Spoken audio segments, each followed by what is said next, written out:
Vietnam and Kyrgyzstan strengthen multifaceted cooperation.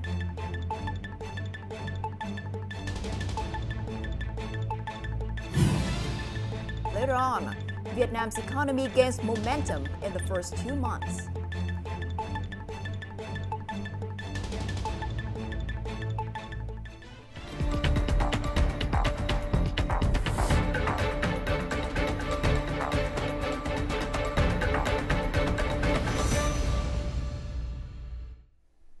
Good evening and welcome to today's headlines, your go-to bulletin for the most important stories shaping the day. Receiving Kyrgyzstan's Prime Minister Adinbek Keshimalev this afternoon, Party General Secretary Tolam praised the positive progress in bilateral cooperation over the past 3 decades and expressed a desire to strengthen ties further. He emphasized leveraging the Vietnam-Eurasian Economic Union Free Trade Agreement and enhancing both countries' roles in connecting Central Asia and ASEAN. Moving forward, both sides should increase high-level exchanges and establish cooperation in security and defense, transport connectivity, and logistics.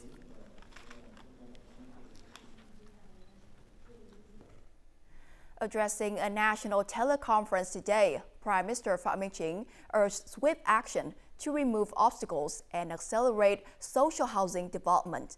He emphasized the high demand and called on authorities to prioritize social housing over commercial projects. Localities must treat this as a key political task, ensuring policies remain people-centered. Social housing should include both purchase and lease purchase options, with designs suited to regional conditions. Vietnam aims to complete nearly 1 million homes by 2030. Since 2021, 655 projects with over 593,000 residential units have been built, with 28 projects completed in 2024. Moving on to other news, Vietnam's General Statistics Office released its economic and social report for February and the first 2 months of the year. The data highlights several positive economic indicators: stable macroeconomic conditions, controlled inflation, and balanced key economic factors. These encouraging signs lay a crucial foundation for the country to achieve its annual GDP growth target of over 8%, as set by the government. As one of the 2 key drivers of Vietnam's economic growth, total import-export turnover exceeded $127 billion in the first 2 months of the year, marking a 12% increase compared to the same period last year, with a trade surplus of nearly $1.5 billion. Despite strong export performance in several sectors, challenges remain due to global trade fluctuations. In the first 2 months of this year, our export growth increased by 12%, with the U.S. market alone seeing a rise of over 10% compared to 2024. Some countries affected by U.S. trade policies will face greater market challenges, leading to increased competition with Vietnamese goods in non-U.S. markets. Vietnam's Consumer Price Index (CPI) rose 3.27% year-on-year, but remained within tolerance. The agricultural sector continued to perform well, ensuring national food security. Foreign direct investment (FDI) reached over $6.9 billion, up 35.5% compared to the same period last year. Fiscal and monetary policies supporting the economy have proven effective. Businesses have resumed stable operations, ensuring steady government revenue collection. Despite these positive signs, Vietnam's economy remains under pressure from global uncertainties. Developing contingency plans for worst-case scenarios and feasible and concrete solutions will be essential to sustaining long-term growth in the coming years. Now, during an inspection in Đông Tháp Province, Deputy Prime Minister Trần Ông Hà urged contractors and management boards to assess material demand and review mineral sources accurately. He called for strict action against non-compliant contractors. The Deputy Prime Minister also urged local authorities to expedite the handover of mineral quarries under special mechanisms, particularly in An Giang, Kiên Giang, and Dong Nai provinces. He also reviewed the progress of the Cao Lãnh and Hữu Expressway in Mỹ Hiệp Commune, Cao Lãnh District.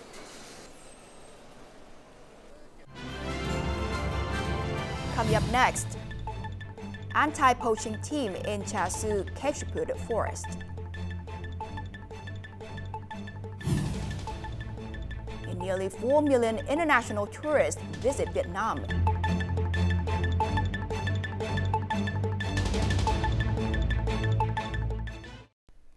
Welcome back to today's headlines. Since today, March the 6th, the northern and north-central regions turned cold, with the frigid zone expanding southward at night.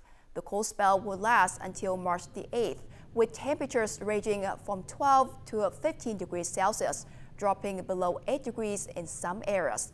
The north-central regions will see 13 to 16 degrees Celsius, while Quảng Bình to Huế will experience 16 to 19 degrees Celsius.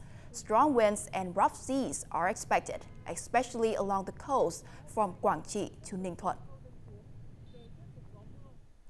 In An Giang's 800-hectare KYRGYZSTAN forest, home to over 70 rare bird species, forest rangers quietly battle stork bandits who set traps for profit.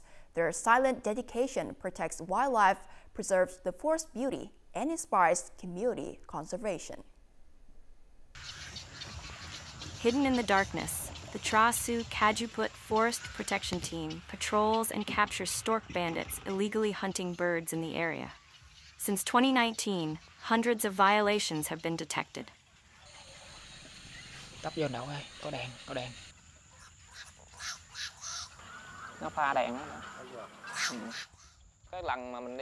I often have to stalk 4 to 5 times to catch a subject, but the chase happens in a split second. Làm gì em Tân? Buông đi! Con tàu ơi, tôi không lên đó! If the mother is shot dead, the young ones will die without the mother feeding them. If we don't protect this flock of storks now, future generations will have to buy tickets to see them in other provinces where they are better protected. When we face the subjects, they are very aggressive. They carry knives and weapons. I was threatened and beaten. This is the slingshot, the projectile, used to shoot me in the neck. Despite hardships, the 6-member Chasu Forest Protection Team works 24/7, patrolling over 800 hectares. Their efforts have curbed violations and inspired many to help protect the birds. I used to hunt 30 to 40 storks to support my family, but now I have a stable job as a boat driver. Visitors who come to see the storks now help support my family in a better way. Cool, there's so many different kinds of birds. It's nice to see that. Definitely recommend it to anyone who is coming through here. No one could do this job without love for the forest. Our salary is modest. I've only been here 6 months, but I truly admire my team volunteering for overtime to protect the storks.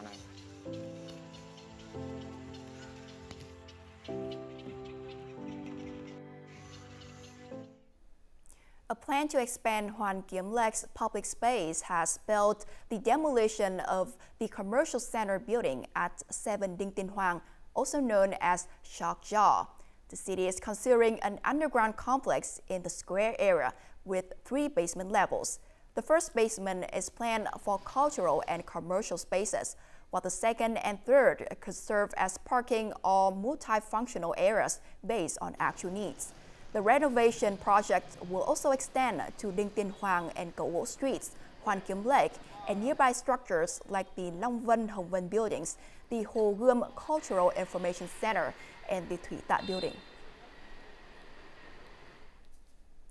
According to the National Tourism Administration, Vietnam's welcomed nearly 1.9 million international visitors in February, bringing the 2-month total to nearly 4 million, a year-on-year increase of over 30%.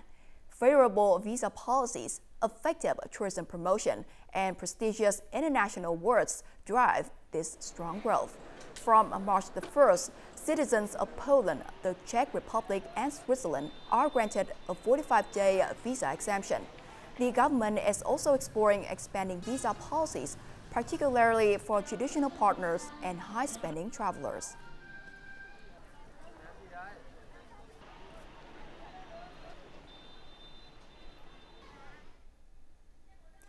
And that's all for today's headlines. To rewatch our program, you can download VTVgo from App Store or Google Play, or visit our YouTube channel, VTV4Go. Thanks for watching, and we'll see you next time.